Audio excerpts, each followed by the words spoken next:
Shalom, and welcome to another in our series of podcasts from Temple Beth, a dynamic center for conservative Judaism in Los Angeles. This is a recording of a Shabbat sermon with Rabbi-Cantor Chorny. My parents got a lot of comments that I looked like Shirley Temple. And I didn't bring a picture, but I really did. I had tight, bouncy curls and a round cut. I had deep dimples, and I probably had kind of an air of innocence. I knew who Shirley Temple was, of course, even though she hadn't been in films for many years, because the child version of Shirley Temple is about as famous gets. But she disappeared from the screen before she reached adulthood, and she had a whole second life and career as a politician and a diplomat. Lots of celebrities have left their careers in entertainment. John Deacon of Queen, Rick Moranis, Peter Ostrom, little Charlie from Charlie and the Chocolate Factory. He went on to live an utterly normal life outside of show business, never in a movie again. People talk about what it must be like to possess an extraordinary talent and to choose not to wield it. It's such a shame, people like to say. It's a shame they won't make another Honey, I Shrunk the Kids movie. It's a shame we can't see what that Charlie Bucket kid grew up to be like. He was so talented, wasn't he?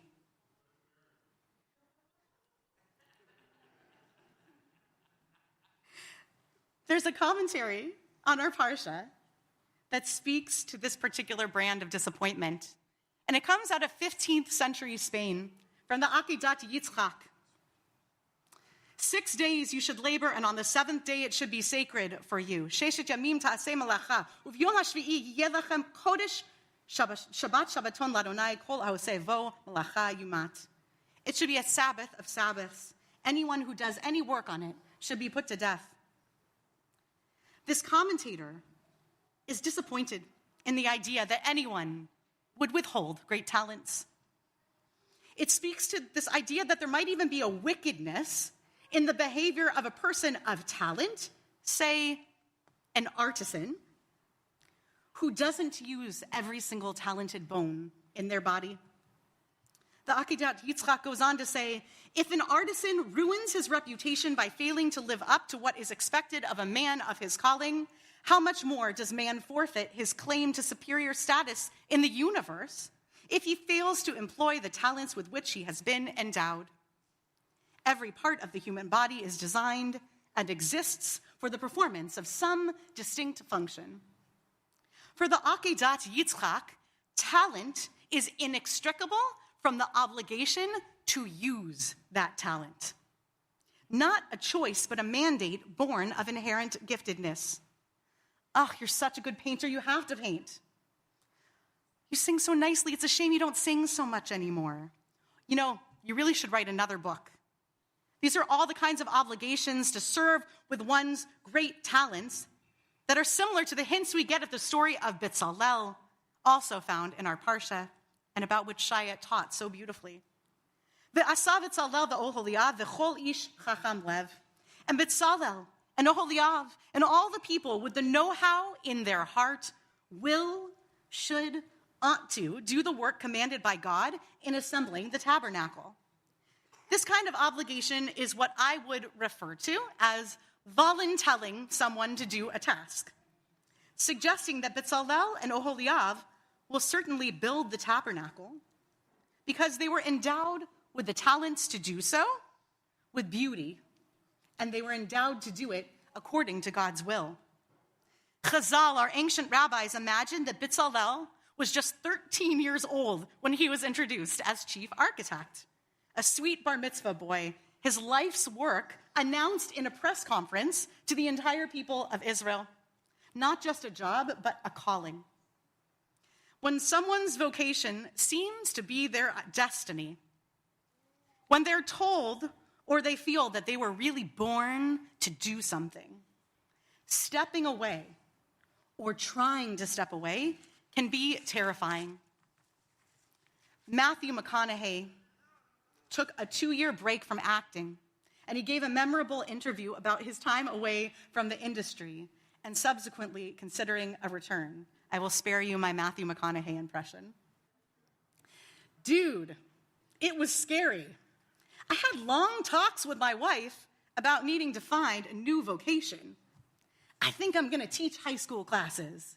I think I'm going to study to be a conductor. I think I'm going to go be a wildlife guide. It was scary. The days are long, the sense of insignificance, but I made up my mind that that's what I needed to do, so I wasn't going to pull the parachute and quit the mission I was on. But it was scary, because I didn't know if I was ever going to get out of the desert. This is one of the greatest burdens of an artist, when their craft feels like their mission. A sense that if they are not performing, they are withholding something that they somehow owe to the world.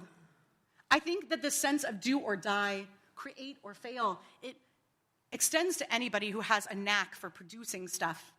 I remember a few months ago, one of my dear friends dropped off a dessert for Shabbat, and she apologized to me that it wasn't home-baked, because she's a baker. Now, this friend really is a fantastic baker, but they didn't owe me a slice of their talent. Isn't it a wild notion that they would bear a sense of guilt for depriving me of their God-given aptitude with a rolling pin? Sometimes I wonder what Bezalel went on to do after he finished with the tabernacle. Did he retire from architectural design to create his own fashion studio? Do you think people took him out to lunch and said, you know, we really wish you took on another building project. You're so good at it. The Sfat Emet wrote that when Bezalel was appointed in charge of the project, his face actually turned into that of his grandfather, Chor, whom the Midrash recalls as a martyr who was killed for trying to step in and stop the act of the building of the golden calf. Perhaps Bezalel lived not only in the shadow of God, but also in the shadow of a legacy of martyrdom, giving his life and giving himself over to his project or projects. Researcher Jennifer Petriglieri described this pattern in an article in Harvard Business Review as the talent curse. Those with inherent talent in a field will reach a place of achievement and inevitably spiral into anxiety and worry that they will fall from grace, that they will fall from acclaim. She writes, every opportunity becomes an obligation, every challenge, a test. As I pass the midpoint in writing my own book, I see how insidious and taunting the horizon can be, how I should be approaching a sense of pride and accomplishment, but instead thoughts descend upon me like, oh God, will I write anything good ever again after this? And if I don't start the next project already now, I'll already be behind. As if, in the words of the Akedat Yitzchak, I might forfeit my claim to superior status in this universe if I step back even for a moment. But it's that very stepping back that is the key to breaking the curse. Stepping back far enough to admire that which you've accomplished, to pause meaningfully enough to, as Petriglieri puts it, treat your achievement as a destination unto itself rather than as a stepping stone. This truth lives and breathes in the very verse that inspired the Akedat Yitzchak's harsh wisdom about the duty to work in a way that gives of your talents. 6 days you should labor and toil, and then, with relief and with joy and with abandon, enter the state of Shabbat, pure, divinely inspired rest in the shadow of God, who God's self, stepped back long enough to model, saying, Ki tov, how nice is this? Twice. God, whose raison d'etre is creation, who established and gifted us with the relief of Shabbat. As we guard Shabbat, we are also doing shmirah, guardianship, over the parts of ourselves that would never otherwise rest from our craft, nor appreciate the beauty of what we've done without concerning ourselves with what we might do next. The Midrash in Bamidbar Rabbah rhapsodizes about this kind of reward as the book of Vayikra nearly comes to a close. Notzer te'ena yochal priya. The guardian of a fig tree will eat of its fruit. That's from this 27th chapter of Proverbs. The Holy One, blessed be God, does not withhold the reward of any creature, the Midrash continues. Any place that a person toils and devotes himself and his life to a matter, the Holy One, blessed be God, does not withhold his reward. You find Moshe, who devoted his life to 3 matters, and all 3 matters were called by his name. These are laws, Torah, and the Mishkan.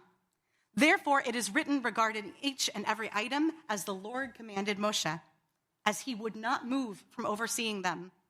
So it says, Moshe saw all the labor, and Moshe blessed them. What blessing did he recite? The Midrash asks, V'hinoam Adonai Eloheinu aleinu, uma'aseh yadenu konena aleinu, uma'aseh yadenu konenehu. May the favor of the Lord our God be upon us. Let the work of our hands prosper. O prosper the work of our hands.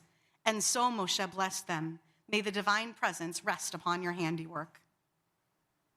Even for those for whom it is an honor of a lifetime to build and perform and produce greatness, the true blessing is indeed in the enjoyment of that work.